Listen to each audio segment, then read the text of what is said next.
அனைவருக்கும் வணக்கம். What next என்ற யூடியூப் சேனல் மூலமாக கேரியர் சம்பந்தமான வீடியோக்களையும் உளவியல் சம்பந்தமான வீடியோக்களையும் நாம் தொடர்ந்து பதிவிட்டு வருகிறோம். அந்த வகையில் இன்று நாம் பார்க்கவிருப்பது உளவியல் சம்பந்தமான ஒரு விஷயத்தை பற்றி தான் பார்க்க இருக்கிறோம். பொதுவாக நம்மளை நேசித்த ஒருவர் இல்லை நம்ம மேலே மரியாதை இருக்க காட்டிய ஒருவர் திடீரென்று எந்த ஒரு காரணமுமே இல்லாமல் நம்மை விட்டு விலகிவிட்டார் என்றால் நாம் செய்ய வேண்டியது என்ன என்பதை பற்றி தான் நாம் இந்த வீடியோவில் பார்க்க போகிறோம். வீடியோவுக்கு செல்வதற்கு முன் நீங்கள் பார்க்குற ஒவ்வொரு யூடியூப் சேனலையும் தயவுசெய்து சப்ஸ்கிரைப் செய்து பாருங்கள். வீடியோ உங்களுக்கு பிடித்ததாக இருந்தால் லைக் செய்யுங்கள், ஷேர் செய்யுங்கள், தேவை ஏற்படின் கமெண்ட் செய்யுங்கள். வாங்கள் வீடியோக்குள் செல்லலாம். இந்த பிரச்சனையை நம்ம வாழ்க்கையில் ஒவ்வொருவரும் ஒவ்வொரு கட்டத்தில் சந்திச்சிருப்போம். நம்மளோட ரொம்ப மிக இனிமையாக பழகிய ஒருவர் திடீரென்று காரணமே இல்லாமல் நம்மை விட்டு விலகி விடுவார். இந்த சூழ்நிலையில் எல்லாருமே அனுபவிக்கிறது முதல்ல ரொம்ப வருத்தப்படுவோம், ரொம்ப கஷ்டமாக இருக்கும். ஏன்டா திடீர்னு விலகிட்டாங்களே அப்படின்னு ரொம்ப நினச்சி வருத்தப்படுவோம். அடுத்து நம்ம என்ன பண்ணுவோம், அந்த நபர்கிட்ட போய் அவரை சந்திக்க முனைவோம்.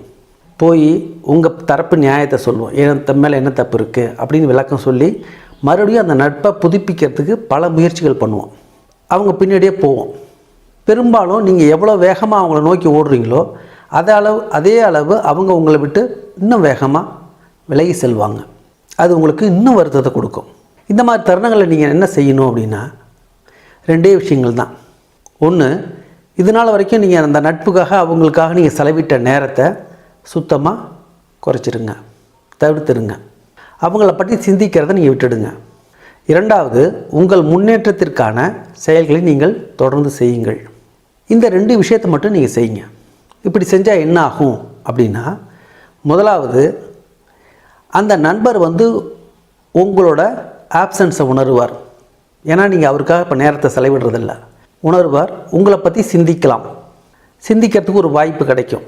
அப்போது அவர் சிந்தித்து உங்கள் மேலே எந்த தப்பும் இல்லை, நம்ம தான் தப்பாக புரிஞ்சுக்கிட்டோம் அப்படின்னா திரும்பி உங்களை நோக்கி அவர் வந்துடுவார். அப்படி ஒரு வேளை அவர் வரல அப்படின்னா, அவர் ஏதோ ஒரு தேவைக்காக உங்கள்கிட்ட பழகியிருக்கிறாரு, அந்த தேவை முடிஞ்சிருச்சு அப்படின்னு அர்த்தம். அப்படி இல்லைன்னா அவங்களோட தேவையை பூர்த்தி செய்கிற அளவுக்கு உங்களோட ஒரு சிறந்த மனிதர் அவங்களுக்கு கிடச்சிருக்கிறாங்கன்னு அர்த்தம். அந்த சூழ்நிலையில் அவங்க உங்களை நோக்கி வரமாட்டாங்க. உங்களை நோக்கி அவங்க வந்தாலும் உங்களுக்கு வெற்றி, உங்களை நோக்கி வராவிட்டாலும் உங்களுக்கு வெற்றி. அது எப்படி வராவிட்டால் உங்களுக்கு வெற்றி அப்படிங்க நினைக்கலாம். ஏன்னா அந்த நேரத்தில் உங்களை நீங்கள் முன்னேற்றத்திற்கான செயல்களை நீங்கள் செஞ்சுக்கிட்டே இருக்கீங்க. நீங்கள் முன்னைய காட்டிலும் இப்போ நீங்கள் உயர்ந்திருக்கிறீங்க. அவங்க வந்தாலும் சரி வராவிட்டாலும் சரி நீங்கள் வெற்றி அடைஞ்சிருக்கீங்க என்பது தான் உண்மை. இந்த டெக்னிக்கை நீங்கள் யார்கிட்ட வேணாலும் பண்ணிக்கலாம். ஆனால் ஒரு காதலுக்குள்ளே இந்த டெக்னிக்கை நீங்கள் பயன்படுத்தக்கூடாது. நீங்கள் அவங்க பின்னாடியே போய் தான் ஆகணும். அப்போ தான் உங்கள் காதல் வெற்றி பெறும். இந்த வீடியோ உங்களுக்கு பயனுள்ளதாக இருக்கும்னு நினைக்கிறேன். மீண்டும் மற்றும் ஒரு வீடியோவில் நாம் சந்திப்போம். நன்றி, வணக்கம். இந்த வீடியோ பற்றிய கருத்துக்களை கமெண்ட் பண்ணுங்கள். சேனலை மறக்காமல் சப்ஸ்கிரைப் பண்ணுங்கள்.